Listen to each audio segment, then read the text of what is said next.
Bapak Ibu Saudara sekalian, kembali kita ada di penghujung bulan Februari. Kita hendak merenungkan kembali firman Tuhan untuk membekali kehidupan kita menyambut bulan Maret 2022. Tapi sebelumnya marilah kita menghadap Tuhan di dalam doa agar apa yang kita kerjakan hari ini berkenan di hadapan Tuhan. Mari berdoa. Bapa di sorga, tak henti-hentinya kami menaikkan syukur kepadamu karena pemeliharaanmu, karena berkat-Mu, karena kehidupan yang masih Engkau percayakan kepada kami hari ini. Biarlah hari ini kami kembali merenungkan firman-Mu. Kiranya Roh Kudus menolong kami, kiranya Roh Kudus menuntun kami, membuka pikiran, hati, jiwa roh kami, sehingga kami dapat memahami kehendak Tuhan. Kami serahkan seutuhnya waktu perenungan pada malam hari ini ke dalam kuasa tangan-Mu. Di dalam nama Tuhan Yesus Kristus, kami naikkan syukur kami kepadamu. Amin. Bapak Ibu, mari kita buka Alkitab kita. Kita hendak membaca firman Tuhan melalui Injil Markus bab yang ke-8 ayat yang ke-14 sampai ayat yang ke-21. Injil Markus bab 8 ayat 14 sampai 21. Demikian firman Tuhan.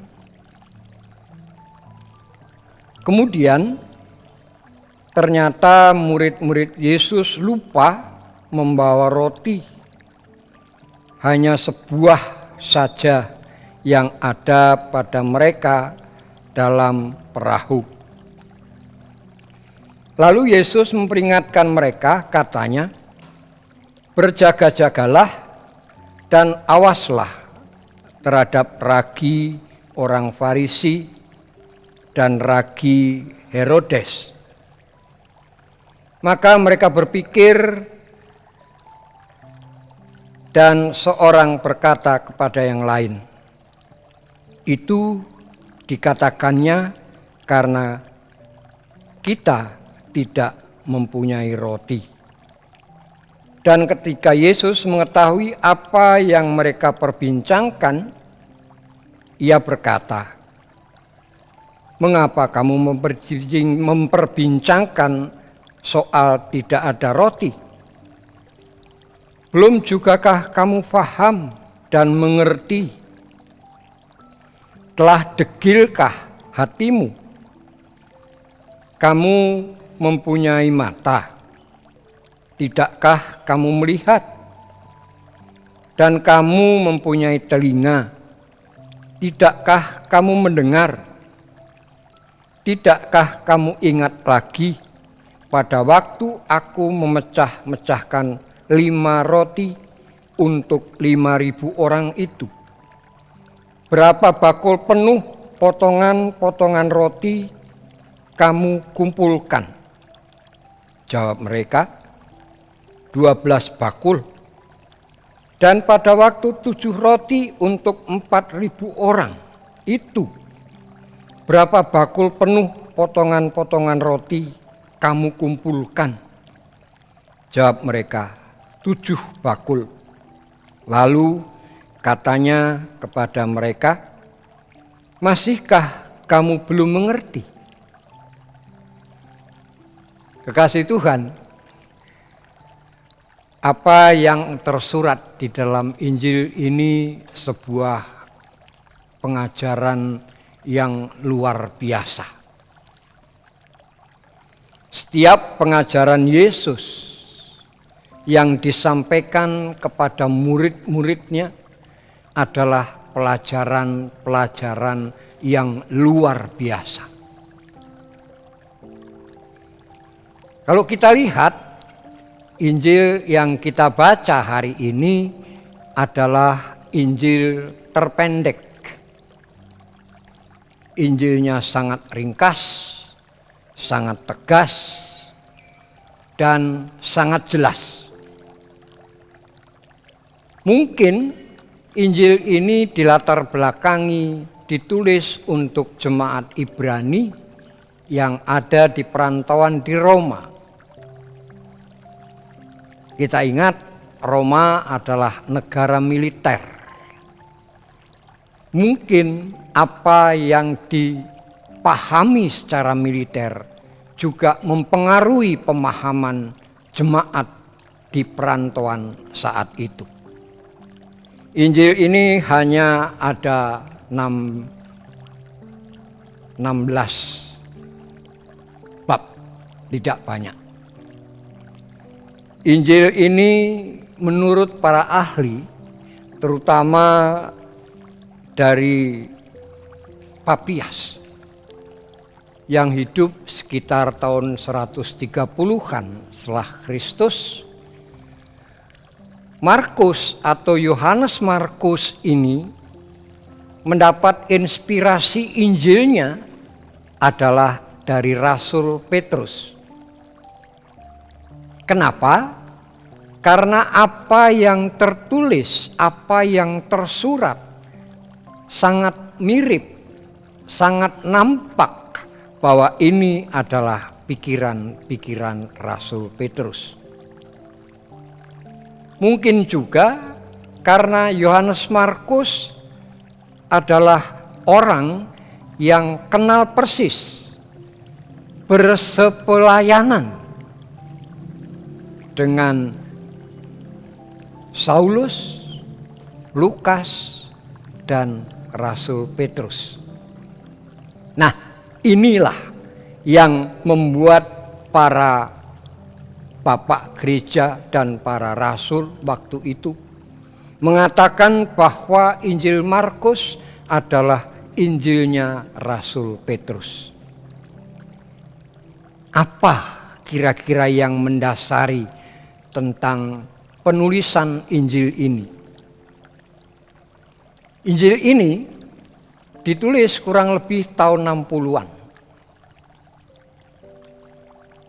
Yohanes Markus nampaknya memahami benar bahwa akan terjadi pada penguasaan Romawi tentang bagaimana orang Kristen dianiaya.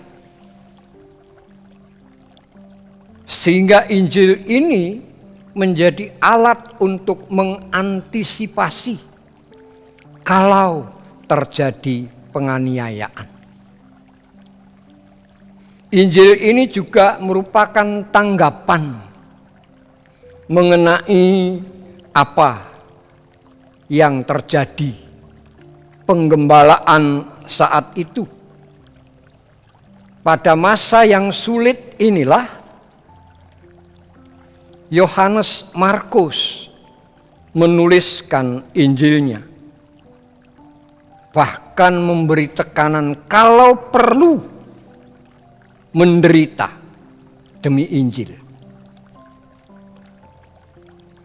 Dari beberapa paparan ini atau latar belakang ini, maka kita bisa melihat yang pertama. Mari kita melihat orang yang berjualan tape atau berjualan tempe.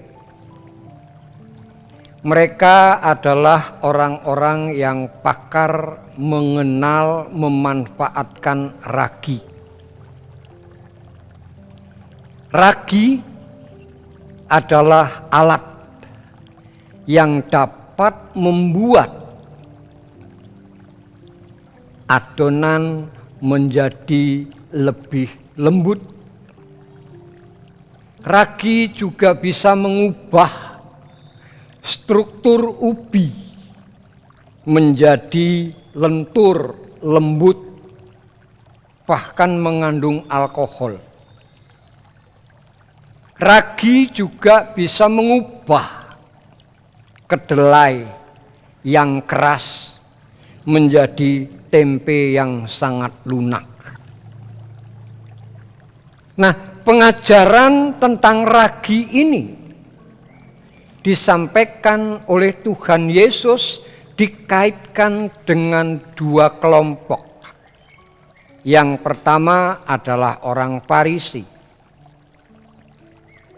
Orang Farisi memperbincangkan ragi di dalam kerangka menjebak Tuhan Yesus. Karena memang kaum Farisi, kaum politisi Israel saat itu tidak percaya dengan Tuhan Yesus. Yang kedua adalah ragi menurut Herodes. Herodes adalah seorang raja yang sangat memuja kemasyhuran, memuja berita heboh. Sehingga dengan demikian kemasyhuran dan kehebohan ini menjadi mengkaburkan tentang siapa Yesus. Sehingga esensi mengenai Tuhan Yesus itu hilang. Kemesiasan Yesus Kristus dilihat dari dua ragi ini akan sangat membahayakan para murid. Ragi ini yang harus ditangkap, yang harus dipahami oleh para murid. Susupan ragi dari kaum Farisi ini akan membahayakan karena merusak struktur dasar keimanan mereka, kepercayaan mereka terhadap Tuhan Yesus. Yang kedua, betapa para rasul ini telah hidup berbulan-bulan bersama Tuhan Yesus, masih belum dapat menangkap pengajaran-pengajaran yang disampaikan oleh Tuhan Yesus mengenai bahaya kaum Farisi dan Herodes. Nampaknya kehidupan bersama ini masih belum mampu membuka pikiran mereka, menangkap pengajaran dari firman Tuhan ini. Oleh karena itu, begitu keras Tuhan Yesus menegur para murid-murid. Sudah degilkah kamu? Kalau dalam ilmu jiwa modern, degil berarti di bawah normal. Kalau menurut orang SLB, degil ini sudah tidak mampu lulus sekolah dasar. Sedemikian rendah Tuhan Yesus mengingatkan, apakah sudah sebodoh itu para murid tidak mampu menangkap pengajaran Tuhan Yesus. Yang ketiga, belajar dari kehidupan bersama Kristus. Dari dua contoh yang dipakai Tuhan Yesus mengenai bagaimana Tuhan Yesus membuat roti dan ikan cukup untuk banyak orang hanya dari beberapa ketul dan beberapa ikan. Ini luar biasa. Dan lebihnya pun luar biasa. Yang menikmati luar biasa. Harusnya kehidupan ini pelajaran yang dapat kita tarik dari firman Tuhan ini. Melalui kehidupan ini dapat menangkap firman Tuhan. Dan kehidupan ini harusnya menjadi wadah bagi anugerah Tuhan. Kehidupan ini adalah tempat di mana keajaiban-keajaiban anugerah Tuhan terjadi. Di mana mujizat-mujizat dari Tuhan terjadi. Sehingga dengan demikian para murid harusnya mampu menangkap ini. Bahwa apa yang terjadi, apa yang diajarkan Tuhan Yesus ada di dalam kehidupan ini. Dan anugerah itu ada di dalam kehidupan ini. Mujizat itu ada di dalam kehidupan ini. Yang selanjutnya, bisa jadi karena ketakutan, kekhawatiran mempengaruhi kehidupan ini. Kekhawatiran dan ketakutan ini tidak melihat siapa kita. Semua orang mengalami ketakutan dan kekhawatiran ini bisa mempengaruhi bagaimana iman kita tumbuh menyimpang. Karena ketakutan ini dapat membuat kita menjadi menyimpang, tidak lagi percaya, tidak lagi mengimani.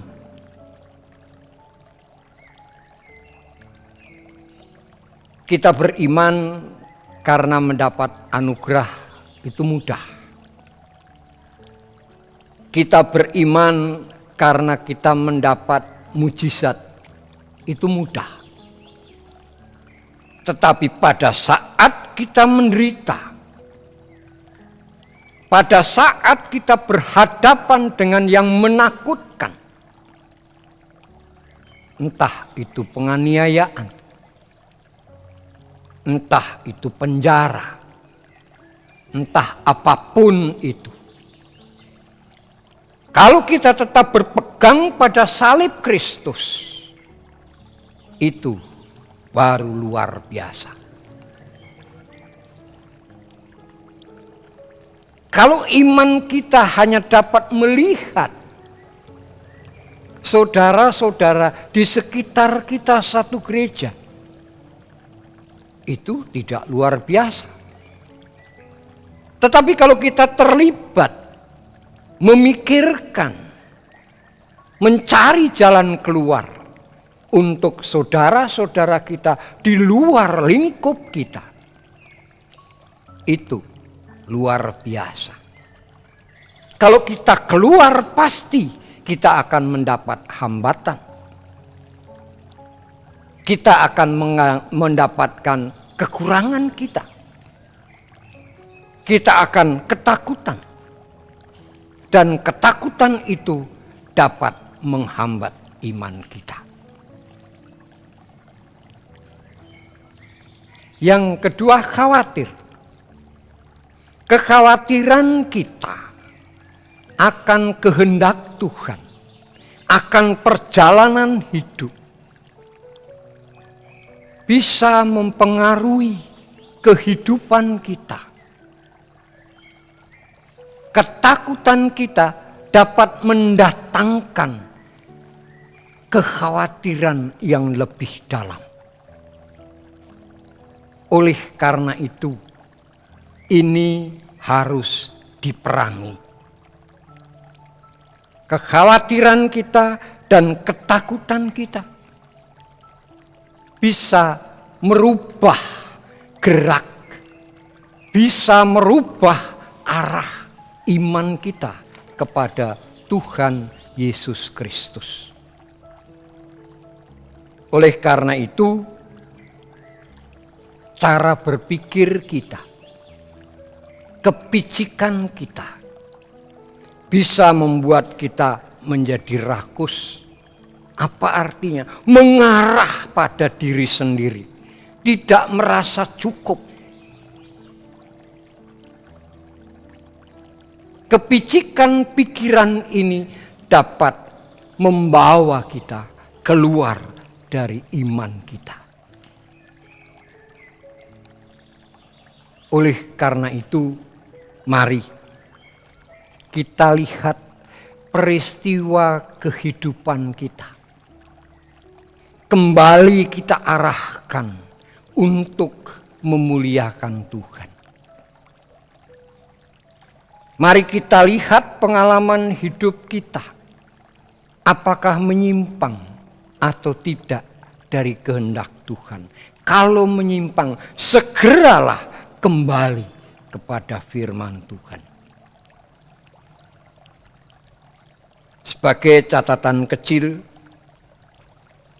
yang pertama, memahami pengajaran Kristus Tuhan kita tidak mudah.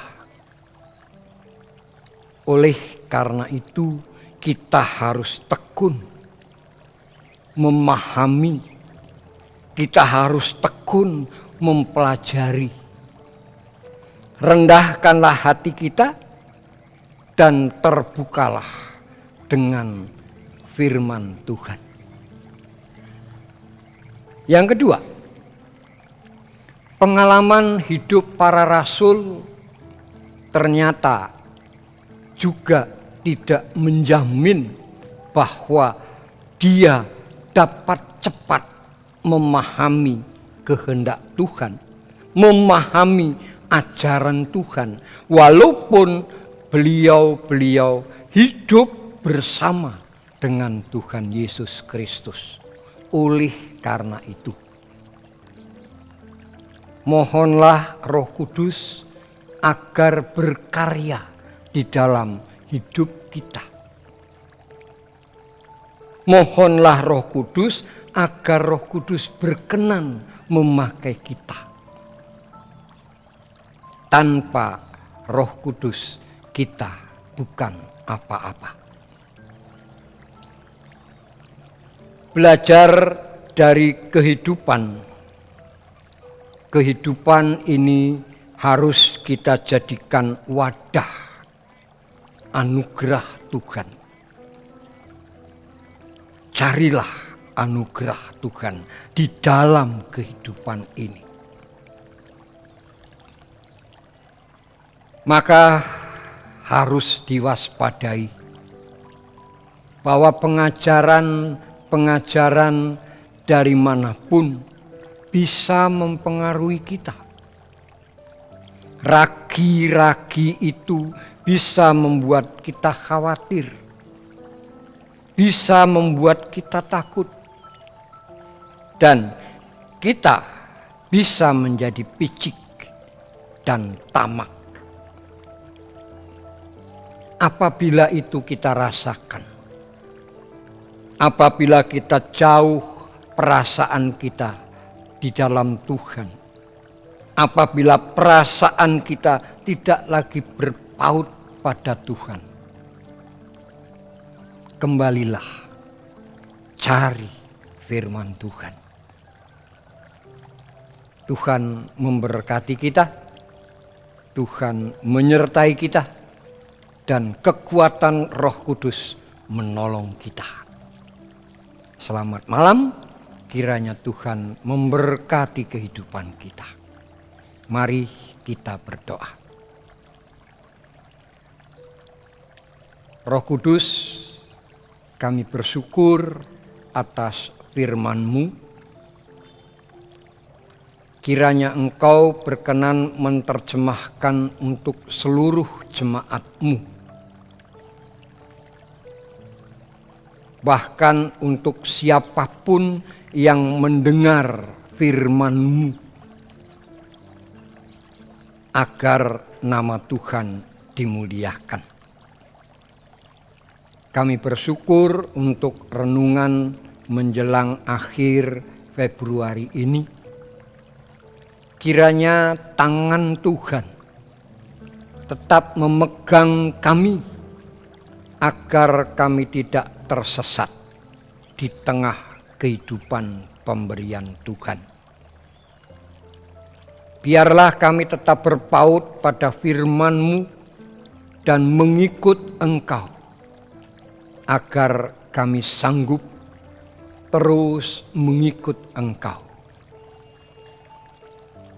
Kami mohon berkat untuk bangsa dan negara pemberian-Mu, di mana kami kembali memasuki PPKM. Kiranya Roh Kudus membentengi kami, sehingga kami dapat tetap sehat di tengah-tengah pandemi. Kami serahkan kota milik-Mu Palembang, Sumatera Selatan, negara kami Republik Indonesia,